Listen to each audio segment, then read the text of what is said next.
அதனால லாஸ்ட் 1 வீக்ல தூங்கல. இப்போ ரீசெண்டாக நான் ஒரு பிள்ளை ஹையர் பண்ணியிருந்தேன் காலேஜில் இருந்து. 2 டிகிரி முடிச்சிருக்கா, 2 degrees. UG super college, PG super college, ரெண்டுமே சூப்பர் காலேஜ் தான். சிஜிபி 8, 9 எடுத்திருக்கா. என்னடா இது, நல்ல சிஜிபி, நல்ல காலேஜ். அப்போ என் தாட் என்னன்னா, இந்த மாதிரி பீப்புள் கம்பெனி இருந்தால் கம்பெனி சூப்பராக வளர்ந்துடும் சொல்லிட்டு டைம் தரேன். 1 மாதம் டைம் தரேன், ஒன்றும் பண்ணல. 2வது மாதம் ஒன்றும் பண்ணல. 3வது மாதம் கேள்வி கேட்க அறிவில் உனக்கு நான் படிச்சிருக்கேன், திட்ட பயமா திட்டினேன். வேலை செய்ய கேள்வி கேட்பேன் கண்டிப்பா.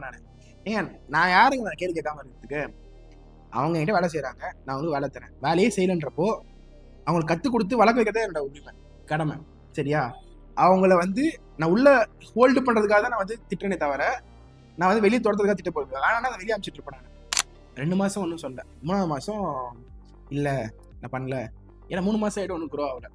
இதுல அந்த பர்சன் மேல தப்பா இல்ல அவங்க வாங்கின மார்க்ஸ் இதெல்லாம் ஆவரேஜா இருந்தா, ஆவரேஜா இருந்துட்டு பண்ண நான் கண்டிப்பா யோசிச்சிருக்க மாட்டேன். பட் ரெண்டுமே எக்ஸ்ட்ரா 8 ஜிபி 9 ஜிபி எடுத்துட்டாங்க.